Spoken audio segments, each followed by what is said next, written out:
The Owen James Report is brought to you by Everyday family values. All the flavor and the quality that you rate, Lasco always makes it great. When money's tight, you can't debate. Lasco value on your plate. Lasco, everyday family values. These days, you've got to watch the dollars. That's why Lasco makes sense. Thank you, Mom. Thank you, Mom.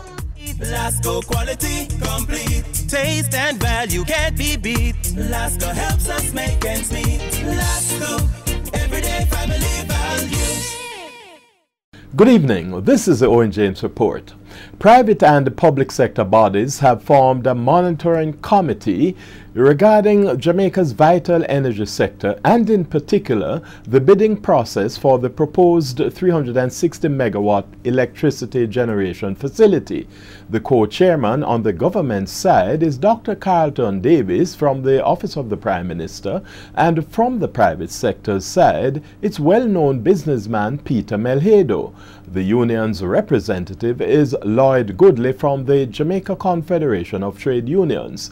The new cabinet-approved Energy Monitoring Committee, or EMC, seeks to ensure that the bid process is followed in the manner prescribed by the Office of Utilities Regulation, and that at the end of the process, the price of electricity provided by the licensee to the JPS does not exceed 13 US cents per kilowatt hour. The EMC almost mirrors the earlier established Economic Policy Oversight Committee, or EPOC, which seeks to monitor the execution of the terms agreed with the IMF and promises to issue public releases from time to time.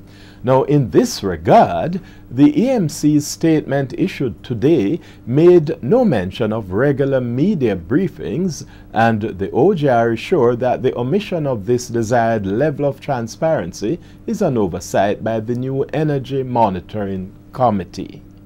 News on the Jamaican stock market now, and news of Caribbean Cement's history-making supply of clinker to Venezuela appear to have triggered renewed interest in the stock. Caribbean Cement's share price shot up by over 11% today, helping to trigger a gain of 534 points or 0.7% in the main JSE index. 23 stocks traded, with 12 advancing, 3 declining and 8 holding firm. News on the foreign exchange market now, and the benchmark American dollar strengthened by 6 cents Jamaican today, closing at an average selling rate of $106.35 Jamaican, a new record high. However, both the Canadian dollar and the British pound weakened against the local currency. The Canadian dollar lost 24 cents Jamaican to close at $100.17, while sterling declined by 16 cents Jamaican to close at $174.60. Jamaica today took a step forward in its quest to move up on the World Bank's Ease of Doing Business rankings. Today it launched a one-stop business registration super form which takes effect January 2, 2014. So come that date, those wishing to register a new business will not have to go to 4 agencies, just one, the Companies Office of Jamaica. NCB Capital Markets, the wealth management arm of the NCB Group, today announced the completion of the acquisition of AIC Finance Limited in Trinidad.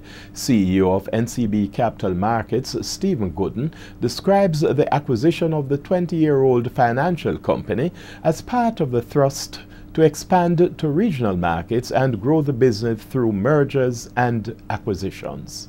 And that's the Owen James Report. Good evening. The Owen James Report was brought to you by Lasco, everyday family values.